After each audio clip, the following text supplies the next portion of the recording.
आज बनवलेल्या आहेत मस्त अशा टम्म फुगलेल्या तीळ आणि शेंगदाण्याच्या पोळ्या। तुम्ही बघू शकता किती मस्त फुगलेली आहे पोळी। अगदी एकूण एक पोळी या पद्धतीने फुगलेली आहे। याच्यामध्ये खास टिक सांगितलेले आहेत, त्या बघून तुम्ही नक्की माझ्या पद्धतीने पोळ्या करा। कुठे प्रवासाला जात आहे, कुठे फिरायला जात आहे तर या 8 दिवस अगदी आरामात टिकतात पोळ्या। चला तर बघू कशी आहे रेसिपी। माझी पद्धत आवडली तर नक्की लाईक करा, शेअर करा, सबस्क्राईब करा। श्री शिवाय नमस्तुभ्यं मैत्रिणींनो, मी अंजली कुंभार माझ्या रेसिपी चॅनलमध्ये तुम्हा सर्वांचे मनापासून खूप खूप स्वागत करते। तर आज आपण बघणार आहोत तीळ आणि शेंगदाण्याची चपाती। त्यासाठी मी इथं अर्धा किलो शेंगदाणे घेतलेले आहेत, 1 पाव तीळ घेतलेले आहेत आणि 300 ग्राम गूळ घेतलेला आहे। गूळ आपण आपल्या गोडीच्या आवडीनुसार कमी जास्त करू शकतो। तर मी इथे हे शेंगदाणे निवडून घेतलेले आहेत। एखादा खडा असू शकतो याच्यामध्ये, त्याच्यामुळे निवडून घ्यायचे। आता आपण हे भाजून घेऊ। कढई गरम झाली, आता गॅसची फ्लेम मीडियम करायची आणि शेंगदाणे मस्त डाग पडेपर्यंत भाजून घ्यायचे।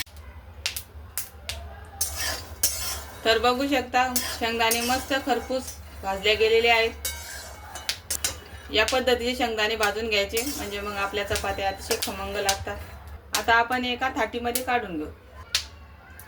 आता याच कढईमध्ये आपण तीळ भाजून घेऊ। कढई एकदम गरम झालेली आहे, अगदी 2 मिनिटात तीळ भाजून होतात। तर तीळ मी इथं 1 मिनिट भरच परतलेले आहेत। आता आपण याच्यामध्ये थोडासा गूळ घालणार आहोत। तिळामध्ये गूळ घातल्याने अतिशय खमंग टेस्ट येतो पोळीचा।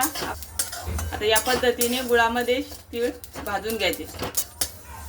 अगदी 1 मिनिटामध्ये हा गूळ पूर्ण पातळ होतो।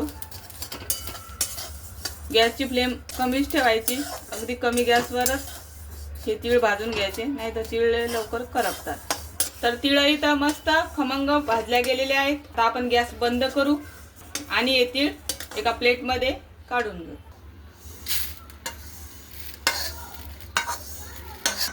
तर इथं तीळ आणि शेंगदाणे मी थाटीमध्ये काढून घेतलेले आहेत। आता आपण हे थंड होऊ देऊ। तरी ते तीळ आणि शेंगदाणे कोमट झालेले आहेत। आता कोमट झाले तेव्हाच आपल्याला हे या पद्धतीने तीळ पूर्ण फोडून घ्यायचे, त्यामुळे हे थोडंसं चिकट होते। तरी ते मी तीळ पूर्ण फोडून घेतलेले आहे, एकदम मोकळे मोकळे केले। तर शेंगदाणे पण मस्त कोमट झालेले आहे। आता आपण याचे छिलके काढून घेऊ। तर मी तुम्हाला एकदम सोप्या पद्धतीने छिलके काढायचे सांगणार आहे। तर कपड्यावर हे शेंगदाणे काढून घ्यायचे आणि त्या कपड्याला या पद्धतीने गुंडाळून घ्यायचं। गुंडाळून घेतलं की याला थोडंसं असं या पद्धतीने लादीवर मारायचं। एकदम पटकन छिलके पूर्ण निघून जातात, तुम्हाला चोळायची पण गरज पडत नाही। तर अशा पद्धतीने एकदम पटकन छिलके निघून जातात, तुम्ही नक्की करून बघा। तरी ते मी 2 मिनिटं या शेंगदाण्याला कापडामध्ये आपटून घेतलेला आहे। बघू शकता किती शेंगदाण्याचे छिलके निघलेले आहेत। आता आपण एका थाटलीमध्ये काढून घेऊ आणि पाकडून घेऊ। तरी तर मी शेंगदाण्याचे सर्व छिलके काढून टाकलेले आहेत। आता आपण हे मिक्सरला फिरून घेऊ। तर बघू शकता या पद्धतीने एकदम जाडसर वाटून घ्यायचे शेंगदाणे आपल्याला। आता आपण हे या प्लेटमध्ये काढून घेऊ। आता बाकीचे राहिलेले शेंगदाणे पण मी त्या पद्धतीने जाडसर वाटून घेते। तरी ते राहिलेले शेंगदाणे पण मी वाटून घेतलेले आहेत। शेंगदाणे वाटून झाले, आता आपण तीळ वाटून घेऊ। इथे तीळ पण मी जाडसरच वाटून घेतलेले आहेत। आता तीळ या शेंगदाण्यामध्ये मिक्स करायचे। आता सर्व तीळ वाटून झालेले आहेत। आता हे सर्व मिक्स करून घ्यायचं। आपण जो गूळ घेतला होता तो याच्यामध्ये मिक्स करायचा। गूळ तुम्ही तुमच्या आवडीनुसार कमी जास्त करू शकता। आता हे सर्व मी मिक्स करून घेतलेलं आहे। आता आपण याला परत मिक्सरमध्ये एकजीव होण्यासाठी वाटून घेणार। तर बघू शकता या पद्धतीने आता मी एकदम बारीक असं हे वाटण करून घेतलेलं आहे। आता आपण एका टोपामध्ये काढून घेऊ। तरी ते पूर्ण सारण वाटून झालेलं आहे।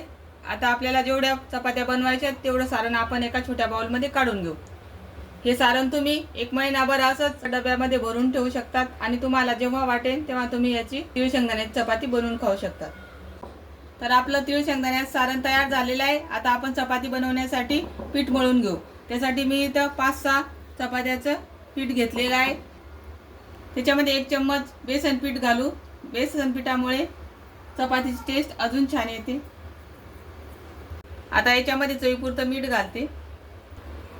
सर्व मिक्स करून घ्यायचं. आता याच्यामध्ये 2 चम्मच गरम तेलाचं मोहन घालायचं. मोहन घातल्यामुळे आपल्या चपातीला ठिसूरपणा येतो आणि एकदम खुसखुशीत ही तीळ शेंगदाण्याची चपाती तयार होते. सर्व मोहन या पिठाला या पद्धतीने चोळून घ्यायचं. आता याच्यामध्ये थोडं थोडं पाणी घालून घट्ट पीठ मळून घ्यायचं. एकदम पाणी नाही घालायचं.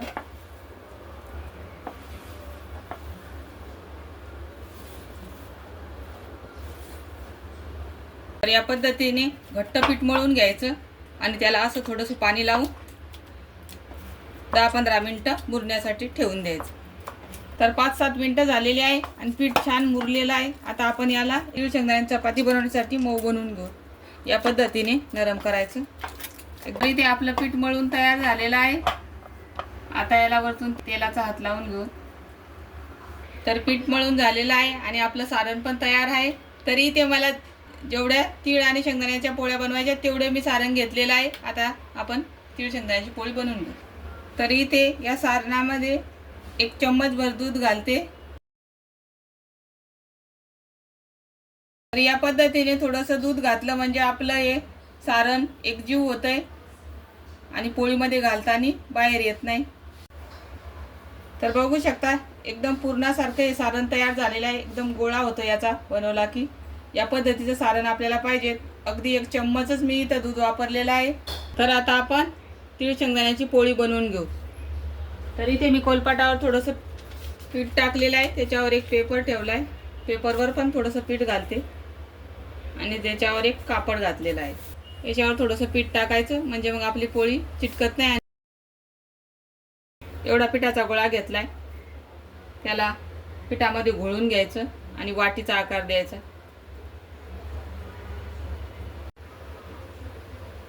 तर या पद्धतीने वाटीसारखं याला खोलगट करून घ्यायचं आणि हे सारण या पद्धतीने पुरणाच्या गोळ्यासारखं या सारणाचा गोळा बनवून घ्यायचा आणि या पिठामध्ये घालायचा. आपण मोदक बनवतो त्या पद्धतीने याला बनवून घ्यायचं. उरलेलं पीठ तोडून काढायचं. या पिठामुळे कडक होते मधात चपाती आणि या पद्धतीने ते दाबून घ्यायचं. याला पिठामध्ये घोळून घ्यायचं आणि या पद्धतीने हाताने या उंड्यामध्ये सारण फैलून घ्यायचं. असं केल्यामुळे सगळीकडे सारण पसरते आणि पोळी छान बनते. तर आता आपण पोळी लाटून घेऊ. पुरणाच्या पोळी इतकं याला हलक्या हाताने लाटायची आवश्यकता नाही. या पद्धतीने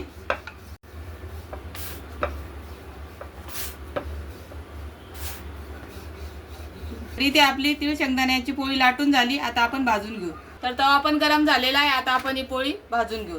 या पद्धतीने थोडे थोडे बबल आले की समजायचं पोळी छान पचलेली आहे. आता आपण पोळी पलटी करून घेऊ. पोळी भाजते तोपर्यंत मी इथं दुसरी पोळी बनवून घेते.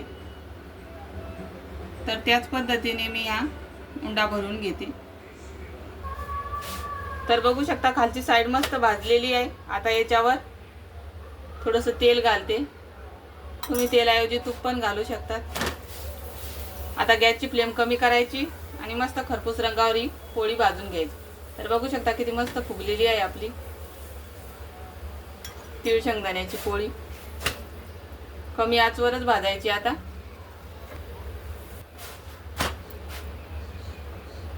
तरी ते मस्त खरपूस रंगावर आपली पोळी भाजून झालेली आहे. आता आपण ही काढून घेऊ. तर बघू शकता मस्त खरपूस रंगावर भाजल्या गेलेली आहे पोळी. आता आपण ही काढून घेऊ. आता राहिलेल्या सर्व पोळ्या मी या पद्धतीने बनवून घेते. तर बघू शकता सर्व पोळ्या मस्त टुम्म फुगत आहेत आपल्या. या पद्धतीचं सारण केल्यावर सर्व पोळ्या अगदी मस्त टुम्म फुगतात. बघू शकतात किती मस्त टम्म फुगतात पोळ्या. अशा मस्त खरपूस रंगावर भाजून घ्यायच्या कमी गॅस करून. तरी ते सर्व पोळ्या करून झालेल्या आहेत. आता आपण गॅस बंद करू. तरी ते आपल्या सर्व तीळ शेंगदाण्याच्या पोळ्या करून झालेल्या आहेत. बघू शकता सर्व पोळ्या मस्त टम्म फुगलेल्या आहेत. अगदी एकसारख्या रंगावर भाजल्या गेलेल्या आहेत. आता आपण एक पोळी चेक करून बघू.